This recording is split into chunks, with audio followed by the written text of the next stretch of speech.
Mimi nimeona hii ni madharau, na wajue sisi Wakamba kama hamjui kiambia ni mwezi hivi ona hivi mwezi ese. Tunaelewana?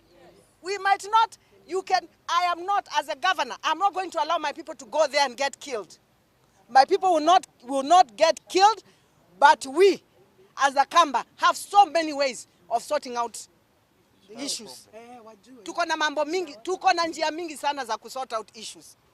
Kila ningesema ni to let dialogue be given a chance. Let them not think that we are stupid. We are not stupid. Hata mimi nimechoka. You have never seen me this way, lakini nimeona madharau of the highest point. Na mimi ningemwambia Mheshimiwa Rais, how wanakutishikisha kitu inaitwa handball. They are not politicians, you are a politician. Wake up.